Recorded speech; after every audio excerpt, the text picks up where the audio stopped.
The following program is for mature audiences only. Football talk shows, most of them sound like this. Blah, blah, blah, blah. Not this one. That's because it features the former director of college scouting with the Chicago Bears. He worked on the staff that drafted, the likes of Devin Hester, Olin Kreutz, Lance Briggs. He's the man who takes shit from absolutely nobody. He's Greg Gabriel.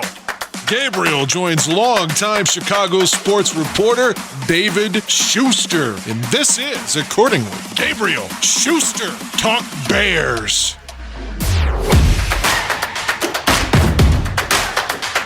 And welcome into another episode of the Gabriel Schuster Podcast. I'm David Schuster, and he, of course, is Mr. Greg Gabriel. And Greg, by the hair of their chinny chins, the Bears won yesterday 17-13 over the Giants. We're recording this on Monday morning. They're now 2-0, and as you always say, it's only the record that counts, not only in sports, but specifically the NFL and their 16-game schedule. And, if you take a look at it, a play here, a play there, they could easily be 0-2, but they're 2-0, and that's all that counts. That's true, but they could have also gone up quite a bit, or put some more points on in the second half. They had the missed field goal, that type of thing. That hurt them. But let's go back to last week. And, I said last week when we were recording this last week, and then again Wednesday when we did the pregame recording, I said, in the National Football League, what you see last week isn't what you're going to see next week. Yep. And that's exactly what happened. I expected the Giants to give them a close game. I think there's too many people that thought this game was going to be a blowout because the Giants run a short week. They played terrible on Monday night. That wasn't the case. You got pros there. I'll steal a phrase that Bill Parcells used to use all the time. Those guys are on scholarship too. And so, they played a good game. Their back is against the wall. They got opportunities. Bears had a chance to put it away in the second half. They didn't do it. They turned the ball over twice. The Giants kept themselves in the game by creating those turnovers. They had the missed field goal. Those types of things made it for a lot closer game than it should have been. But at the same time, anytime you're 2-0, you're going to take the 2-0. It's better than the alternative. Are you okay with this? Okay. All right, we'll keep going. All right, and what we're going to do here, Greg, we're going to hear from Matt Nagy. We're going to hear from Mitch Trubisky in the course of this podcast. But as always, what I'd like to do, I like to go in chronological order because I'm at the game. And actually, we were talking about this even before we started recording. Sometimes I feel I'm at a disadvantage actually being at the game. I think you actually get a better view of the game itself if you're watching on TV. We're sitting up there in the press box, and we're going to get into that in this pandemic era of watching football at a stadium. It's very, very strange, by the way, that I think you actually have a better view watching it on TV. But that's the first thing I do want to talk about. I got to the stadium very early, like I always do. I will say this, the maybe the one good thing about not having fans at the game, there's no traffic. So I get right down there, and usually, to get to Soldier Field is a pain in the ass, especially for parking there, but it was a breeze yesterday. The stadium, of course, is empty. Now, I will tell you, they still have the music going, and they got the DJ playing all this weird loud music, and I'm thinking, why? Why are you doing this? I saw Staley the mascot out there, and I don't know who he was entertaining. That was sort of comical. He's walking around in his bear mascot uniform, but he's not entertaining anybody. So one of the security guards had a move. Actually, they had the camera on him, and a security guard was coming over to him, and no, you can't be here. You got to go somewhere else. Well, that's even another strange part because they do have a lot of security people in their red, shirts or jerseys or whatever they are. And what are they guarding? They're guarding an empty section.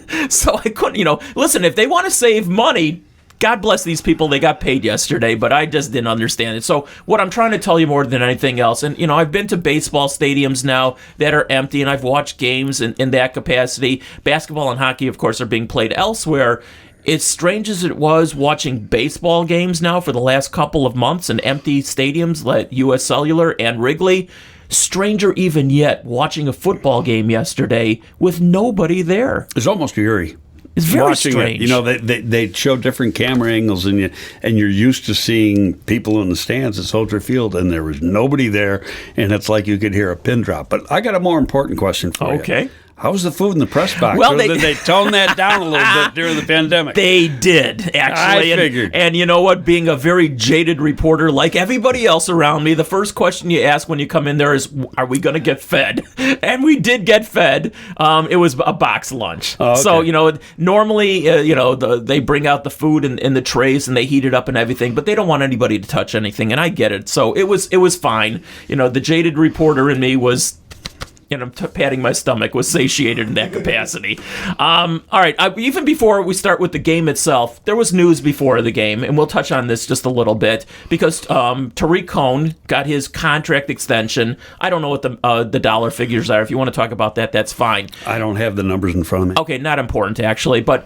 To me, the bigger story of Tariq Cohen getting a contract extension, it tells me, and you can correct me if I'm wrong, that the Allen Robinson deal will eventually, maybe sooner rather than later, will now get done as well. I don't know if it's going to be sooner rather than later. I do think it will get done.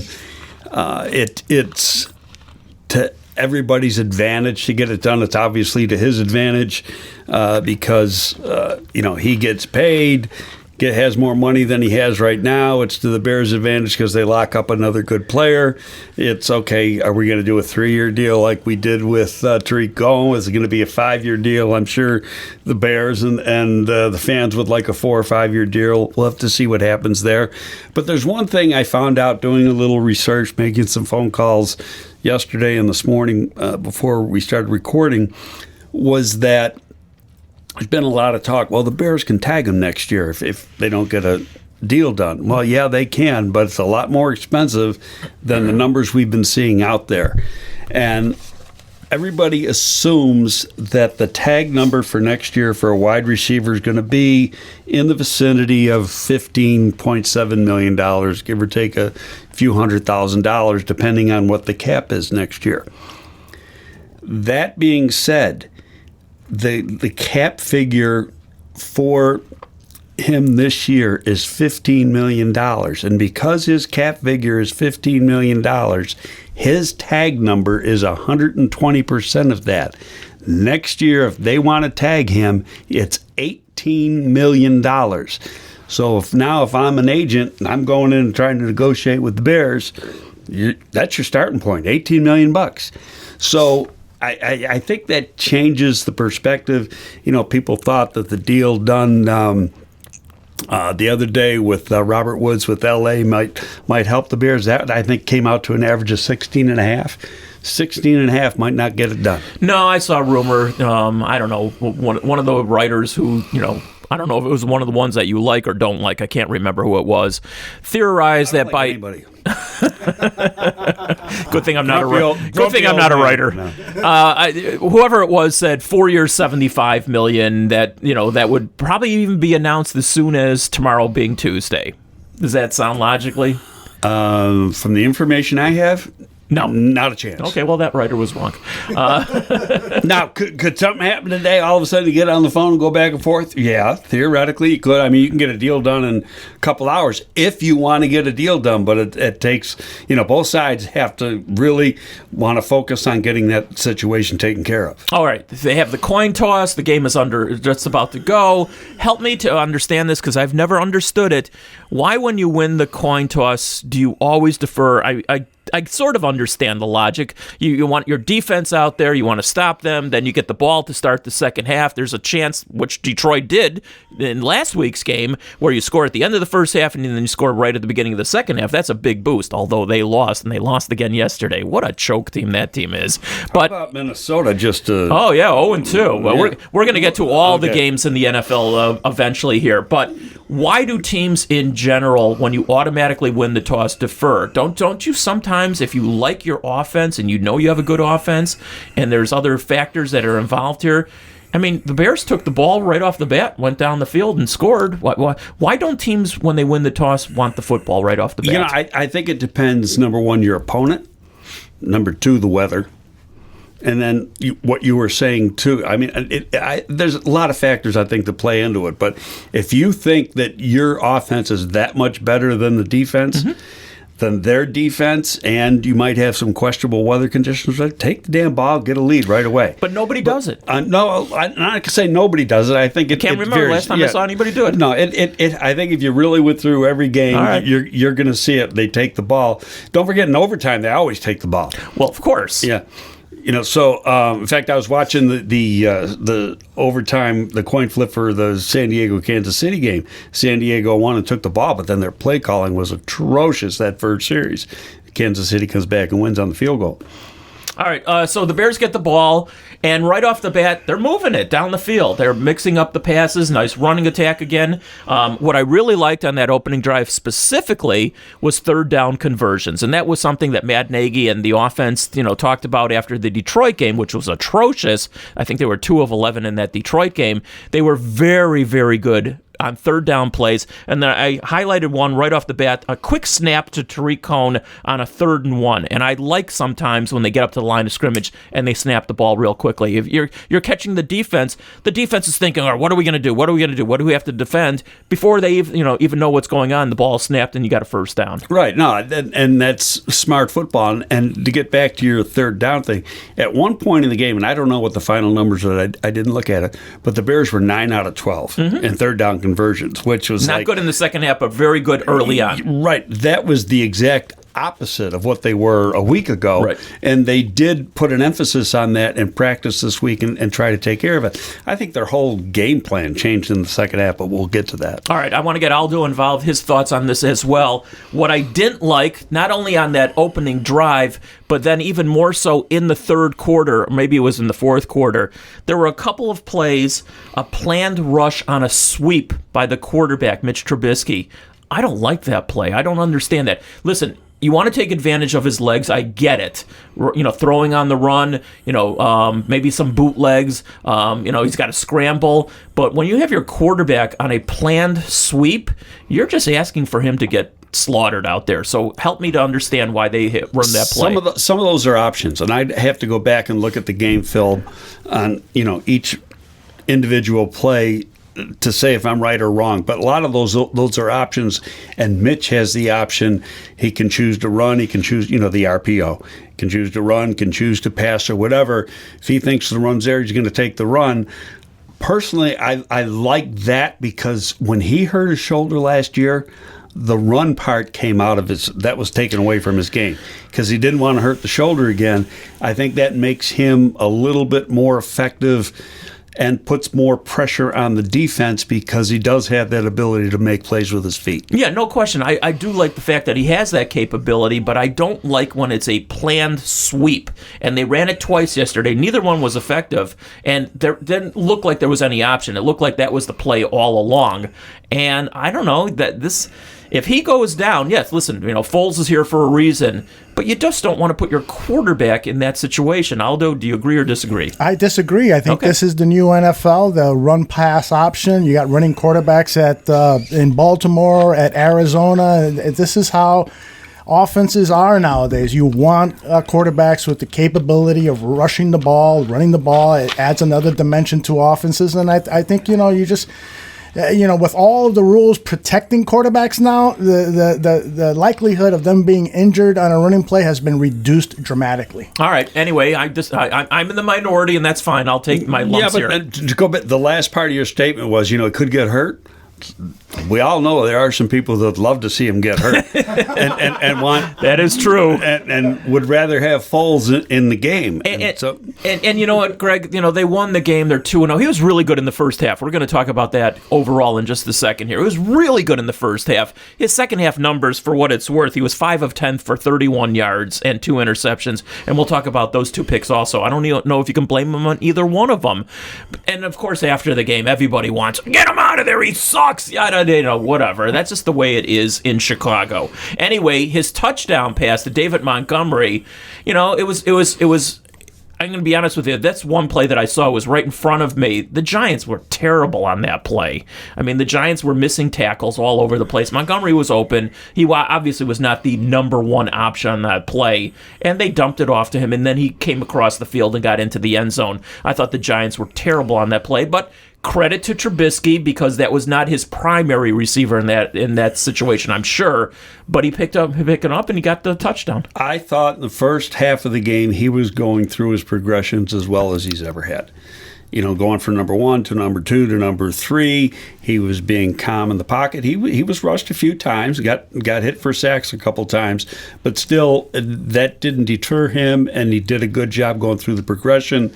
Getting back to that play to Montgomery, reality is that was all Montgomery after the catch. Mm-hmm. And the one thing that jumped out about that play is his speed. To me now, he's in better condition. He admittedly has said that he's lowered his body fat, gotten better condition. He thought his diet situation was not good as a rookie. Wasn't eating the right things. He's been eating the right things. I think, you say a guy looks a step faster. He looks 2 steps faster. There's a lot more burst to him. His hips seem a little bit looser. Just a totally different running back than what we saw last year. More like the player I saw at Iowa State, but a little faster. All right, so then the Giants get the football, and, they did nothing, of course. And then Robert Quinn, on the very first snap in a Chicago Bears uniform, to his credit, gets the sack, strips the football, and Khalil Mack. I mean, it was almost kismet here. The two guys who are coming from opposite ends of the line are converging on Daniel Jones, who, by the way, stayed in that pocket way too long. Okay, but the Bears took advantage. They got the strip sack, they got the fumble recovery, and that certainly bodes well for what these two guys can do on the football field as a tandem. Yeah, the only thing is you got to get Quinn involved in the game more. I don't think he's in game condition yet where he can do that. He looked like he was on a pitch count yesterday. Mm-hmm. And remember I said James Vaughter would be playing more? Yeah, he did. He was there a lot yesterday. So I think they platooned, played a rotation. You had Vaughters, you had Bingo, Mack, and Quinn playing at that outside linebacker positions. So in all, I thought the pass rush was average. Mm-hmm. It wasn't consistent. They had 4 sacks, but they didn't put the consistent pressure on them. In saying that, the one thing Daniel Jones does is he gets the ball out of his hands in most cases very quickly. You go back to last Monday night against Pittsburgh, he did the same thing. I tweeted out during the game, you give him time, he'll pick you apart underneath. He's a very accurate thrower to the underneath receivers, and he did that a lot, especially in the second half yesterday. All right, so after the strip sack, the fumble recovery by Mack, the Bears kick a field goal. They're up 10-0. The end of the first quarter, the total yards, 111 for the Bears, and the Giants had 22. And I tweeted out that the Giants suck. And they did. They did in the first half. I think they only had the ball about 2.5, 3 minutes. Well, but first half, 20 minutes to 10 minutes time of possession. Well, yeah, that's absolutely correct. And the reason I said they sucked is because their defense couldn't stop the Bears, and their offense gave the ball over. To me, that's the definition of a team that sucks. All right, then Saquon Barkley, who only had his first carry was a negative rush, if I remember correctly. His first 2 carries totaled 4 yards. Then he started getting going a little bit. So when he left the game, unfortunately for him, he was 28 yards on 4 carries. That's an average of 7 yards a carry. But unfortunately, he got hurt, and we'll find out probably later today that he's probably lost for the season. That's going to be a guess on my part because he was really limping bad going off the field. And so you think at that point, all right, it's 10-0. Their number 1 stud goes down for the game. This is going to be a landslide, and it should have been, to be honest with you. The Bears did score another touchdown, of course, and a really, really, really nice play by the rookie wide receiver for the Bears. But it didn't turn out that way. Even though the Bears had the overwhelming lead at the half, and Trubisky's numbers at the half, 13 of 18, 159 yards, a couple of touchdown passes, a QB rating of 136.1, but they go into halftime, and what happened after that, Greg? Well, I think their game plan changed a little bit. I don't even know if the game plan or they didn't play with the same intensity Giants came out with the ball in the second half, and you didn't see that intensity on the defensive side of the ball. Bears got it. I think there were 3 and out on that first possession, or maybe it was Interception. Yeah, interception. That's right, the interception where ball got tipped. He was thrown to Allen Robinson, left center part of the field, and so that right away the Giants get the ball back, and just the whole. What's the right word I want here? Chemistry. Chemistry. Just the way you were watching the game. The intensity of the game on the Bears side just seemed to change. They got a little bit flat. Hey, this team cannot afford to get flat or be lackadaisical in their play. They're not good enough.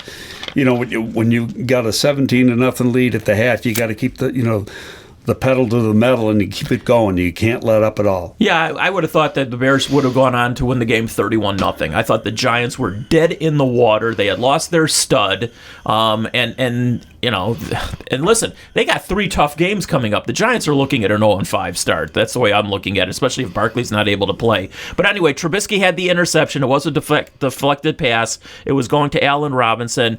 Then the Bears defense had a lot of penalties in that third quarter, if I remember correctly. And one of the penalties called on Roquan Smith on the roughing the passer or roughing play or whatever it was. That's another bullshit call. I'm so sick of seeing these calls in the NFL. They're not letting these guys play. No, there's a few calls in that game that I think left a little bit to be desired, and I'm being mild in saying that, but hey, that's the way it's being called. All right. Then the Giants, I think this is now in the fourth quarter, at the end of the third going into the fourth quarter, to their credit, with some guys with a backup running back, and I forget his name off the top of my head here right now. Deion Lewis. Yes. They go 95 yards on 11 plays. And this, the defense again had some penalties. The Giants were able to convert on third down. I think there was a third down penalty on that where there was. He had stopped the Giants, and there was a penalty on that play, and that gave them the first down. That always kills you. All right. Always kills you. Help me out in this play, because at the time, and I still haven't seen a really good replay of it, the Eddie Jackson pick 6 for touchdown. He's still complaining about it today, Monday, to the referee. He should be. Okay. That was the other play right there. Okay, let's talk about that play specifically, because, listen, I love Eddie Jackson, and that's the kind of play that you expect out of Eddie Jackson. He's made a young career out of it already. He said after the game that the referee even apologized to him. A lot of the experts, if you want to put that in quotation, said in the press box at the time that they thought it was a good call. But you're saying, Greg, it was not a good call. I think it's a marginal call. I mean, if you want to be exactly to the book, you could say, yeah, it was a good call. But remember this, and the league will always tell you this, both players, the guy in the offense, the guy in the defense, have a right to the football. He was going through the receiver to get to the ball. That's not a penalty. I agree. I mean, I'd like to look at that play again in slow motion 100 more times. I've seen it. You probably have. Yeah, I have. No, and like I say, did he make contact a split second before the ball got there? Yeah, to be fair, he did. But he was going for the ball, and when you use that part of the definition, it says it's a good play. All right, so now I think the score at this point is 17-10.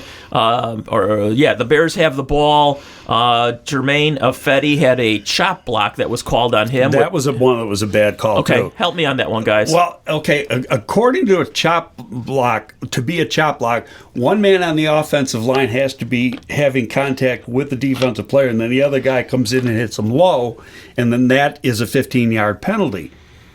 The guy that Ifedi hit, or Fetty, they were calling him on TV, so I don't know what it is. He was the only guy making contact with that guy. The guard or the center next to him, Cody Whitehair, was making contact with another player. Wasn't even the same player yet. So that was the thing where the ref totally missed the call. Yeah, I posted on Twitter, I see the guy. His name is Mr. Invisible, because there was no other player there. So it was a totally bogus call. All right. Then you take some of that stuff away, those calls away. you got a different ball game right there. Yes, you do. You 100% You know, do. the touchdown that Eddie has, and then that play there, because that took away a game, makes a big difference. All right, well, something on the positive end, though, was when Bobby Massey came up with the ball that was loose. Bobby Massey is now, game ball, Bobby Massey, and everybody, I'm sure, normally we would get Moving into... the tight end. Yes.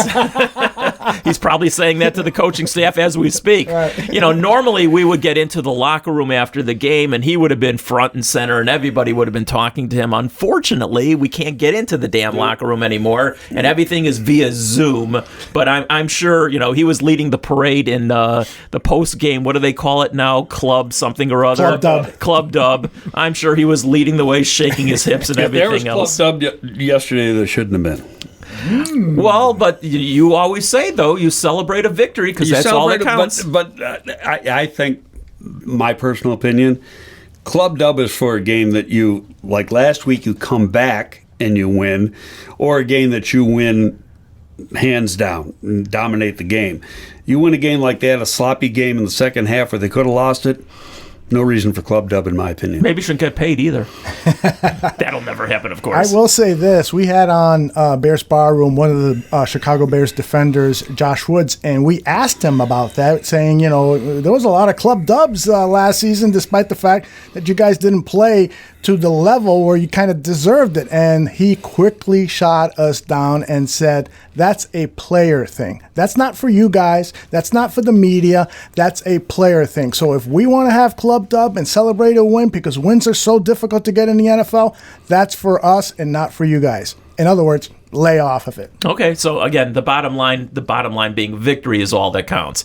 All right, the Bears have. I think we're allowed our opinion. I agree with that. Thank God it's America. All right, so the Bears have the ball. Help me if I'm wrong about any of this. It's fourth. It's 17-13 at this point. I think they were facing, what was it, 4th and 2 before Santos kicked the field goal or tried to kick the field goal. Was that the right decision in that instance? Kick the field goal? Yes. Yes. Yeah, I agree it was. And he was plenty long, and he was 2/3 the way up the uprights. He pulled it. Okay, now the Giants get the ball, and I'm thinking, oh shit! But actually, a bunch of us are sitting up there, even though there's no traffic after the game, thank God.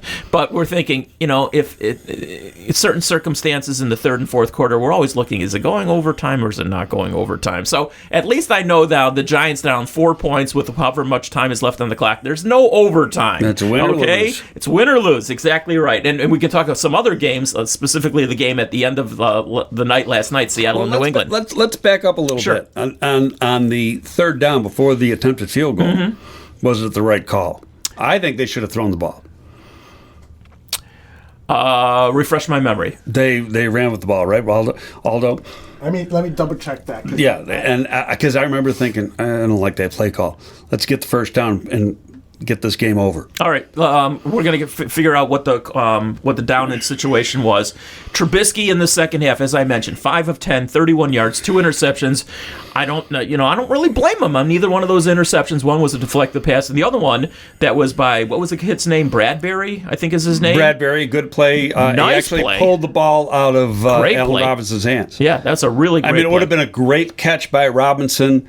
This guy, on the way down was able to wrestle the ball away from Robinson on the way down. But you thought that Trubisky overall in the second half was tentative, I think was the word yeah, used. I think, he has the first interception. He's playing great in the first half, probably as good as he's played in the last 2 years. And then I thought his overall play, you could see the look on his face when they got the close-ups, the big eyes. And I just don't think he was aggressive enough. He has an opportunity to change the play at the line of scrimmage. Did he see some things and he didn't make the change, or did he change it into something that was not necessarily the right play? We don't have the answer to that. Go to Coach Nagy's words after the game. He said, we got to play better. Yeah, I'll take the W, but we got to play better. I thought Mitchell needed to really take a step from the first half where he played good and take another step. He didn't do that. He took a step back. And that's concerning because especially the way he played in the fourth quarter last week. You need him to keep going forward. The arrow keep going up. I think now that puts doubt in people's mind. It might put doubt in his own mind because he didn't come up big in the second half. All right, we're going to hear from both Matt Nagy and Mitch Trubisky here in just a second. But all right, here come the Giants. They have a chance to win the game. They need to get into the end zone. I think they converted on, what was it, Aldo? 2 fourth-down conversions on that last drive? Yes. Okay, and so credit to them. Was the Bears defense in a prevent defense? Because they know a field goal doesn't beat them. So what did you think about the Bears defense on that last drive? On the last 2 plays, they were trying to not let the Giants in. They didn't care less if they got to the 5-yard line or the 10-yard line. Don't let them in the end zone. That part, I didn't have a problem with that. Giants are running kind of a fast-paced offense. The players on the field, the front 7 or at least the front 4, I think was getting tired. They weren't getting the pressure. Now, there's a couple times, in fairness, Jones was able to avoid some sacks with his ability and his athleticism. So that part's a plus to him. Don't forget that there's always 2 teams playing here. You can't just blame one team and not give credit to the other. But still, I think the last 2 weeks, the defense has not played up to their capability, especially when you look at the personnel that they have. All right, let's hear from some of the participants. Let's hear from Matt Nagy initially saying, hey, really good first half, but not nearly as good in the second. Coming out in the third and fourth quarter, we need to be better offensively. We have to score more points. Didn't happen, but for our defense to be able to hold these guys at the very end now for 2 games in a row, we like that. We're 2-0. We're not dwelling on being, feeling like it's a tale of 2 halves. We're 2-0. That part we like, but we do know we have a lot of improvement too. So there's a lot of good and bad in this game. All right, I'm going to take issue with this next soundbite from him. He says overall he thinks the defense has been pretty decent so far. Playing pretty well this game. I thought, you got to be pretty happy with that. So I'm happy with them. We can always be better. Our guys expect a lot, but again, for Robert Quinn to come in his very first play and have a strip sack, it does take a little bit of time as you start kind of creating who you are. But the only thing that matters right now is the 2-0, and then we just got to make sure that any area we can, we just keep getting better at it. All right, Greg, help me out here because we keep hearing it from the main participants, 2-0, 2-0, 2-0, but the defense gave up 427 yards in the first game, the Lions, and honestly, they should have lost that game because the kid, unfortunately, Swift dropped the pass in the end zone at the end of the game. And then yesterday, even though they finally stopped them near the goal line at the end of the game, the defense was bending for sure, specifically overall in the second half and on that last drive. So, I mean, would you give, what kind of grade would you give the defense so far? B-. They did some good things. You had 1 sack last week. You had 4 sacks and more pressures this week. And part of you go in that final drive in New York yesterday, what you want to do from a defensive side, because they had no timeouts. I think they had 1 timeout, didn't they, going into the 2-minute? No, the 2-minute warning was the only timeout they had. And you want to keep the ball in the middle of the field. Don't let them get out of bounds. For the most part, they did a pretty good job doing that. Where, on the next play, New York had to come up and clock the ball. So that, they're wasting it down there. So that part's good. But they made some big plays. They got closer. All they had to do then is throw it into the end zone, and then it becomes a 50-50 situation. But still, fact of the matter is, Bears won the game, and you're going to take 2-0, and that's what Nagy was saying. I'm going to take 2-0 over the alternative every day of the week. Oh, of course. And they're still going to dance after those wins. Just, in spite of you, Greg, they're still going to have clubbed up. That's right. Aldo, I mean, he's got to say something positive, especially after a win, but I just don't think the defense has played great in either game so far. I agree. They have not played great, but they shut them out for the first half. No points, and they looked strong in doing so. In the third quarter, They come out and they hold the Giants. The Giants got the ball to start the second half. They 3-and-out. The Giants are out. And then Mitch throws the interception. No fault of Mitch, I think, or maybe some fault of Mitch. But the Giants then get the ball and they score. Actually, they did not score. They got a field goal. They got a field goal. And then they continued to hold them until the fourth quarter, until they got that 95-yard drive, which was the only bad drive the Bears defense had that entire game. The rest of the game, they gave up 3 points once and 3 points the second time. So overall, when you look at it, now they are playing a team with a bad offense. So, and their injured star running back. So you expect more out of that, but bottom line is they gave up 13 points, only one bad drive the entire game. I give them a B- just like Greg says. Boy, I wish you guys were my teachers when I was growing up. Going back to what you just said, they lost their star player. So many times in the National Football League, going back to when I started, began working in the league, I can remember a team losing their star player and coming back and winning the football game. First game that comes to mind, and I thought of this yesterday, was the Giants playing Washington on Monday Night Football, and LT breaks Joe Theismann's leg, and you think, okay, this game's over. Joe Schrader comes in and kicks the Giants' ass in the rest of that game, and we lost that. I forgot about that. Yeah, so, this happens a lot in the National Football League. Those are pros there, okay? These guys are the best of the best. And I don't care, one team may be better than the other. I don't care about point spreads or anything. They're professional football players. They're good at what they do. And any given team, just look at the way the league has gone in the first 2 weeks.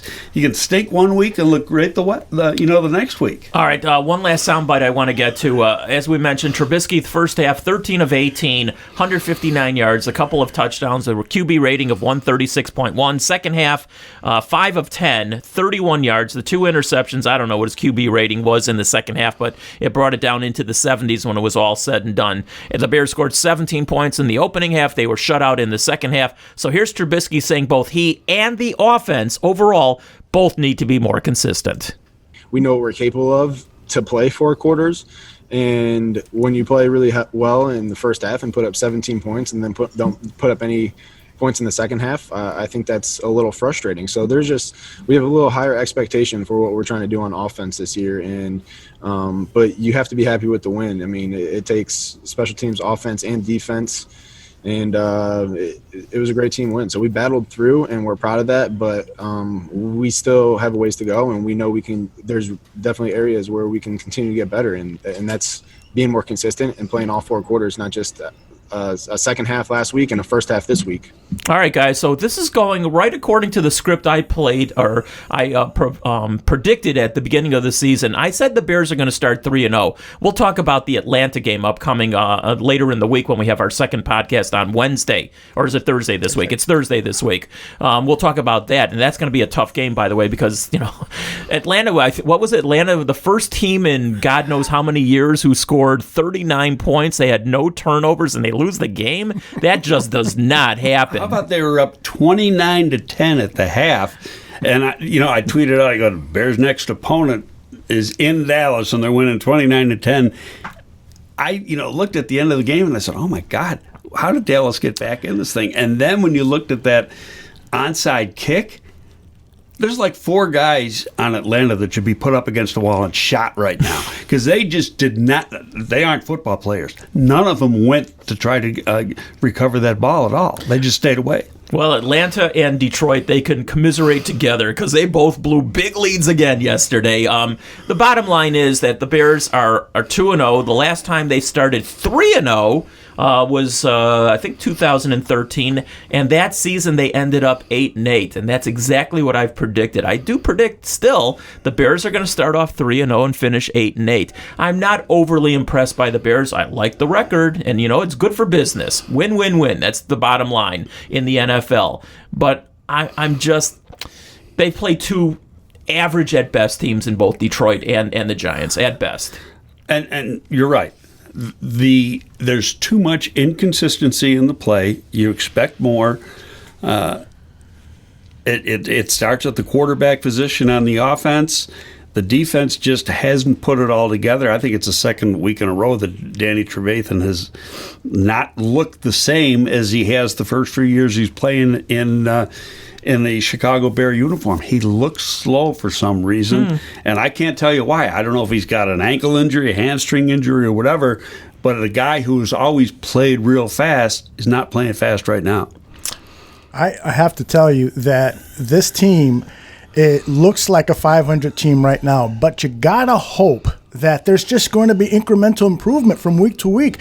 This team truly is still in a kind of a preseason mode, right? I mean, that could have been that game that we saw yesterday against the Giants. That could have been the week 3 preseason game. I know, Greg, last week you said the Lions game was maybe the week 3 preseason game, but you got to give this team some time. I got a question for both. Yeah, but everybody, you can't use the only where I can agree with you. Everybody else is in the same situation too. Yes, So everybody's on an equal footing here. So it doesn't matter if you're week 2 of the preseason or whatever, it's still win or lose. Right. And so my hope is that because I look at this roster and I see a lot of talent in the roster, much more than I see on the New York Giants roster or the Detroit Lions roster, so that if these two teams were playing 6 weeks from now, that the score would be considerably different in favor of the Bears. Now, a quick question for both of you guys is,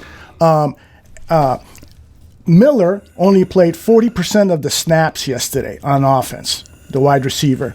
After a great week 1, after a preseason where Matt Nagy said this guy had the best preseason perhaps of any player, what happened? Why did he only get 40 snaps? Was it because of the dropped pass, perhaps early in the game, that Mitchell threw a pass down the left sideline and Miller had a diving catch and it hit off his hands, and then there was another error later in the game? Were his snaps reduced because of those errors? Any clue? I think it's how they use the personnel, and every week, how you use your personnel is going to depend on what the defense is giving you. So I think there was more 2 and sometimes 3 tight end looks yesterday, and so that's going to take snaps away from Miller, and then it doesn't help that he drops a touchdown pass. That was a perfect throw. I don't care what anybody says. That was a perfect throw on Trubisky's part. And then the other throw, the sideline throw, that was a good throw too, and he dropped that. So that's, he had 2 targets right there that should have been catches. One a touchdown, one a first down, and he dropped them both. I agree with everything you guys said, and I'll throw in one more caveat here. Maybe the fact that Darnell Mooney is also playing fairly well so far. He had a nice touchdown catch himself on a nice but I don't think they're playing the same position. They're, quote, both wide receivers, but I think they're playing 2 separate positions. What we don't know from Mooney is how much as he learned in the offense, does he know one position and one position only, or does he know 2 or 3? There's different wide receiver positions. Is he learning all of them? It's a lot tougher for a rookie to learn all of them. He knows the Ted Ginn row, which is why Ted Ginn was not active yesterday, and that's basically go downfield and we'll launch it to you. Now, the other question I had for you guys, and somebody stupidly said, and no offense to the person yesterday on our after game show, is that did Allen Robinson tank yesterday because he's upset about his contract? Absolutely no. But did Allen Robinson see the injury that Saquon Barkley had to start the second quarter and then all of a sudden start being distracted with Greg Gabriel, you've been in locker rooms, the player mentality better than anyone I know. Do you think that perhaps that might have seeped into his mind? No, and I can't speak for him. Sure, but I just, more than anything else, I don't care what pro sport you play, you're a competitor. And when you watch his play throughout his career, he has always been the ultimate competitor. The last week he gave up his body going over the middle to make that diving catch. He was trying to make a difficult catch on that second Mitch Trubisky interception. I don't see any lack of effort on his part at all. All right, no, not during a game, because as we've talked about numerous times, if you start jaking it in a football game, you're more than likely going to get injured as opposed to going full speed. However, that being said, you have to remember that he got injured in the very first game in a Jacksonville uniform in 2017, and he missed the rest of the season. And even when he came to the Bears, he was not at 100% in 2018. So maybe not during the game, but I can promise you, before the game, after the game, every conversation with his agent, let's get this thing done ASAP, because the longer I'm out there, the more of a chance I do have of getting injured. So let's get that paper done as quick as possible. At least that's my opinion. That's for during the week. But I think, when you're talking football player, game time, Sunday afternoon, they're not thinking about contract. They're thinking about making plays. And let's face it, you make big plays, that gives him more leverage. Of course. Okay? Well, you make bad plays, takes away leverage. All right, let's go around the NFL. I thought it was an interesting day yesterday. A lot of injuries, of which we've talked about this before the season even started. No preseason. How's that going to affect the regular season? I think we're starting to see the effect of no preseason, that maybe these guys, they're all in good shape, don't get me wrong, but maybe they're not in total game shape, and maybe that's, attributed to some of these injuries so far. I'm not really sure, but there's been a lot of injuries around the league. I tweeted out last night, and I don't have my phone on, so I can't look it up, but basically said, you can't tell me that all these injuries in the first 2 weeks don't have anything to do with the no preseason games and a scaled back training camp. And I think it's not the preseason games really, it's the scaled back training camps. You only had 12 days of contact, and a lot of those 12 days of contact were scaled back contact. You didn't have a normal training camp, and I think that has a drastic effect on the injuries we're seeing right now. Quick question for you, David. Yes. Was there any talk yesterday among the people you saw the game with at Soldier Field regarding the turf at Soldier Field? Because a lot of players were slipping, and I know that the San Francisco 49ers were complaining about the turf at the venue that they played at. And that was Giant Stadium, and that's field turf there. Yeah, okay. I just was wondering if the turf was an issue at Soldier Field. No, there was no conversation, at least up in the press box, and again, we were not able to go into the locker room after the game. So, no, I didn't hear anything. Listen, over many, many, many years, the topic of conversation of the turf at Soldier Field has been, God, this place is horrible. I think it's actually gotten better over the last 3 to 4 years, but you go back 5 years, 10 years, I mean, it was just a freaking joke halfway through the season where, you might as well have played on Lakeshore Drive instead of on the field itself. All right, let's go around the league. I don't know how Matt Patricia still has a job as of today. I mean, seriously, not only are they 0-2, but they've lost 2 games when they had big leads, and up 14-0 yesterday. It's just a joke what is going on with the Lions. I'd love to hear talk radio in Detroit this morning again, but. I mean, and it's not just these 2 games. I mean, Detroit last year, they blew leads in a ton of games. So Green Bay wins running away 42-21 after being down 14-0, like you said, Greg. Aaron Jones, 168 yards on the ground. I don't know. How does Matt Patricia have a job much longer? He's going to have a job till the end of the season because that's Think the way. so? Yeah, that's the way Detroit does business. So, but I think that this is a make or break year for both him and the GM Quinn, and Quinn brought in Patricia. So I think if they don't make progress the rest of the season, I think both of those guys are history. All right, just go ahead, a quick please. point. Peter King, your buddy, wrote this morning on his Monday morning, Football in Morning in America column. The very first line was, "It's September 21st and Matt Patricia looks done already." And he goes on to lay the case that he's not going to have that job much longer. Yeah, that was his lead story this morning. Okay, well, I agree.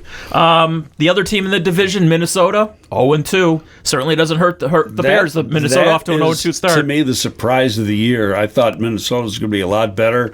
Their $90 million quarterback has not played that well. The defense is nowhere to be found. Granted, they lost some good defensive players during the course of free agency, but still, they haven't shown up the last 2 games. And here's the weird thing is Mike Zimmer just signed a 3-year contract extension in July. and so did Rick Spielman. Oh my goodness! All right, that $90 million quarterback, of course, is Kirk Cousins. And midway through the third quarter, there was a tweet that went out that his QB rating, and by the way, I could live to be 1,000. I will never be able to figure out a quarterback rating. But Kirk Cousins, at midway through the third quarter, his QB rating was 0.00. And of course, every time you ever see that, you think of the line out of Animal House, Blutarsky, with his grade point average, 0.00. And he was proud of it, too. Oh, my God. All right. One of the all-time great movies. Absolutely. All right, the great game last night, and I was watching for a long time the Cubs game, but I switched over to the Seattle-New England game. And, these two teams should play every week because they just play great game after great game every year. And Seattle wins the game. Russell Wilson with 5 touchdown passes, 35-30 over New England. New England stopped on the final play at the goal line, at the 1-yard line. And I thought, it was a run by Cam Newton, and he was tentative running the football in that situation. I did not see. I went to bed after the first half, but I thought the first half was super football. And it continued all the way through. And to go back and take a look at the final play, I'm sure you watched it, Aldo. No, actually, I ran out of gas. I fell asleep. Okay. I go back. Then trust me on this one. I don't know if it was Al Michaels or Chris Collinsworth. They said that Wilson is one of the best, if not the best, deep thrower in football. That deep ball he threw to Metcalf was just a gorgeous throw. Man. And right away I started thinking, Terrence Metcalf when he was a Bear and DK was just a little kid, lived right down the street from me. So I'm looking, that little kid grew up to be a big boy. Yeah, big and fast. All right, continuing around the league, Tampa Bay gets in the win column. Tom Brady was okay. He had a touchdown pass. He also had an interception. Leonard Fournette, 103 yards and a couple of touchdowns on the ground. Tampa Bay wins over Carolina 31-17. Well, Carolina's not a good football team yet. They're new coach, new quarterback. They gave a lot of money to Teddy Bridgewater. I don't think he's the answer. I never thought he was going to be the answer. Carolina, I think, is going to struggle this year. Let's see what Tampa Bay does against a good football team. They played one last week and lost. I think the big thing to watch for Carolina is there was an injury report on McCaffrey, and if that's serious, then they could be looking at an 0-16 season. I'm surprised at the really slow start Teddy Bridgewater has had. I was kind of advocating for the Bears to consider at least talking to him. Looks like that would have been a mistake. I didn't like Teddy Bridgewater that much in college coming out. So, and then on top of that, he had he got hurt.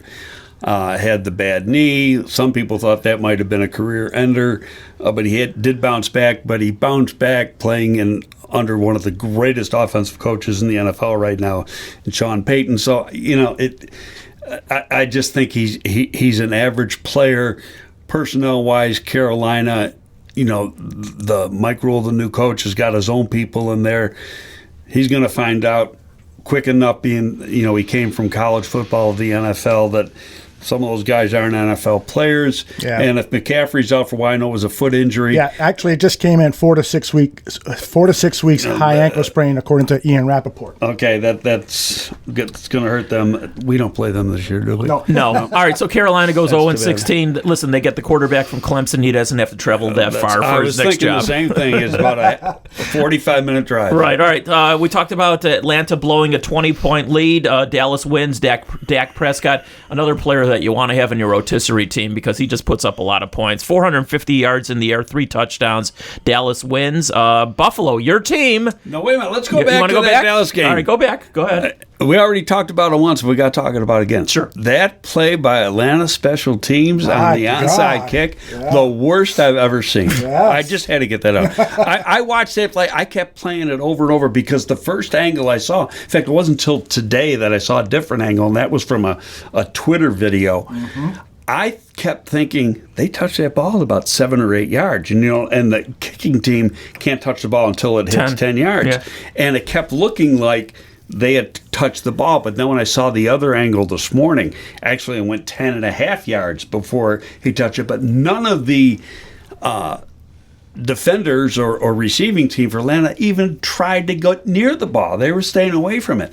Beyond me. I mean, guys should get cut over that play. I totally agree with that. And the other big thing about that game is that Matt Ryan threw 4 touchdown passes, and he's the next quarterback the Bears defense will face. All right, speaking of 4 touchdown passes, maybe the MVP, one of the early people in the running, Josh Allen, 417 yards. He had never thrown for 300 yards. He did that in his first game. Well, now he's gone way past that and throws for 400-plus yards in yesterday's Buffalo. Who do they play next week? We'll have to look that one up. I'll tell you in a second. Buffalo beats Could be Miami 500 yesterday, next 31-28. I'll tell you, I thought that they were going to have a hard time, and they did for a while, only because you go down to play in Florida early in the season, and it can be tough. We saw the Bears be a very lethargic team early in the year down in Miami a couple years ago. It's just the way it is. Who do they play? Rams. Okay, not 500 next week. Where's the game, in Buffalo? In the Buffalo. Okay, well, that'll help a little I'm going to bit. tell you right now, mark it down. Bills win. Okay. Ooh, all right. All right, San Francisco wins. They beat the Jets 31-13. San Francisco, I think, lost half its roster yesterday to injuries. Unfortunately, both Boza and Thomas, I think, were carted off, if I'm not mistaken. And even Garoppolo, I think, was injured in that game as well. By the way, if you're a New York football fan, too effing bad. You're 0-4, baby. Never hurts me to hear something like that. Well, I like the Giants. I spent 17 years there, but I've always hated the Jets. And part of that is because I worked for the Giants, and so that was Sure. part of the situation. George Young, who was our GM, he used to say, "Yeah, the fucking Jets always win the offseason." I got to do my George Young imitation. I got to do it right. Greg, the fucking Jets always win the offseason, but look what they do when the kicks off in the regular season. They suck. That's great. I love it. Pittsburgh beats Denver 26-21. Big Ben, he's going to the Hall of Fame someday. He will. 311 yards and a couple of touchdown passes. Kansas City just marches on. I mean, they are still the class of the NFL. Listen, I don't know what happens 3 months down the road. Did you watch any of that game? I didn't, only because I was in my car on my way home at that point. San Diego could have, should have won that football game. Yep. Justin Herbert looked great at quarterback. He really did. And how about this? He doesn't know he's going to play until 5 minutes before kickoff. Yeah, exactly. Because Tyrod Taylor comes up with chest pains and they ship him off to the hospital. So he doesn't even practice during the week. I tweeted out last night, hats off to Pep Hamilton, the Charger quarterback coach who I've known since he was here and worked for in the XFL last spring. Pep is a hell of a coach. He will be a head coach of the National Football League. And in the not-too-distant future, he did a great job with that young guy. Yeah, and if David, as a basketball aficionado, you've got to see Patrick Mahomes' touchdown pass where he's rolling to his right, and then he leaps into the air so that he can get as much oomph on the ball. And it's like a 40, 50-yard completion, and it looked like a basketball player running to his right and then banking a shot in. He's a great athlete. I mean, let's face it, he could have probably played in Major League Baseball, and his father was a Major League Baseball player. The only It's time he didn't unbelievable. look like a great athlete, though, was that 18 or 19-yard run in the fourth quarter. Yes. It looked like he had the piano on his did. back on that Surprising. one. He was tired, I think, yeah. All right, another quarterback in the news yesterday, Ryan Tannehill. I keep putting him down, and then he comes up with a game like yesterday. 4 touchdowns, a late field goal. Tennessee beats Jacksonville 33-30. The Rams, Jared Goff, three touchdown passes, and the Rams did sack Carson Wentz 8 times. Oh. There's no fans in the stadium in Philadelphia, yet you could hear the boos throughout the neighborhood through the city of Philadelphia. The city of brotherly love. Boy, No, those it's not. fans are vile. They're just absolutely vile. Arizona beats our good buddy Ron Rivera 30-15 over Washington. By the way, DeAndre Hopkins, he's got 22 receptions in his first 2 games. He's on par right now, or on pace, I should say, for 176 catches. Jesus. 100. I mean, this guy, he got the big money, and so far he's earning that big money. And the final game, Baltimore beats Houston 33-16. I want to leave you with this, Greg, because... Let's go back to go that ahead. Houston game. Go ahead. When are they going to start hollering for Bill O'Brien's neck? Down in Houston. I would imagine already. The GM/head coach who gets rid of good players and says he can still win. Guess he can't. That's right. Absolutely. Well, and what about Doug Peterson over at Philadelphia? 19-18 since they won the Super Bowl. And by the way, who was the quarterback on that Super Bowl team? Oh, it was Nick Foles. That's right. Maybe they'll trade for him halfway through the season. I want to leave you with this because I saw this an interview with Charles Peanut Tillman, who was up for the Hall of Fame, and he did a really nice interview. I'm not sure if it was Olin is up for the Hall of Fame too. They're both. you know what? And they both should be in there. Both of them. And I know you said Olin first. Yes, only because Olin has been waiting longer.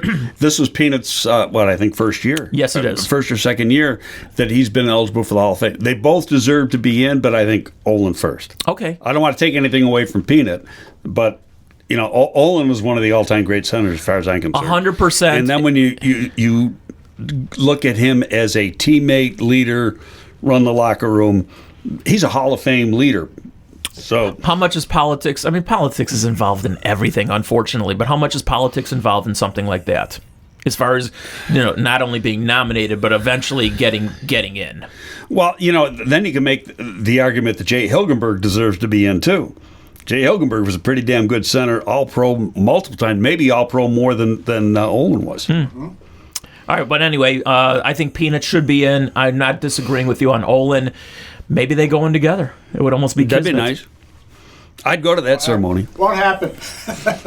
All right, real quickly, because we're going to do an in-depth analysis of the game coming up on Sunday, on Thursday here on the Gabriel Schuster podcast, and we'll really, preview the game. But early pick, go ahead, guys. Well, I think the Bears defense is going to face their biggest test with Matt Ryan. I think the Falcons are a wounded bird right now. They're going to come in and trying to make up for that incredible loss. I think that the Bears this is a trap game for the Bears. They should be 3-0, but I'm worried about this game. Oh, I don't think it's a trap game. I thought the Giants was a trap game. That's a better example. Okay, the Atlanta's got some offensive personnel, running back, wide receivers, and quarterback. Their defense leaves a little bit to be desired, but they got some strong offensive personnel. And then you just don't know how the end of that game is going to affect this team going forward. They could end up just tanking it, or they could come out loaded for bear next week. And I don't know, I have to wait a little bit, do a little reading on that one. Let me ask you this, because I don't know the answer, and I was thinking about it driving over. Is Georgia one of the states where you can have attendance? I'll find out. All right, we do know that as we speak right now, the Bears are a 4-point underdog. So I don't think this is a trap game either. Listen, I'm going to stick to what I said. The Bears are going to start the season 3-0, and I think they're going to have to play it much better on Sunday upcoming than they have in the first two games. If they play, they got to play a full 4-quarter 60-minute game this weekend. Yep. And I think they will, for the most part, do that. I predict Atlanta will blow another lead just like they did yesterday. I have the Bears winning 20-19. But we'll see. I'm not going to come up with a score yet. I got to watch a little tape. And we will. And we'll be back to preview the game on Sunday. We'll be back with another podcast right here on the Bears Barroom Network. That'll be on Thursday. And Aldo, I'll leave you with final word. I just want to say that the Atlanta Falcons are not allowed any fans at the game. So to me, the home field advantage goes right out the window when you have an empty stadium. Then it's the best football team wins. Okay, we'll see. All right, we'll be back on Thursday. Thanks, folks.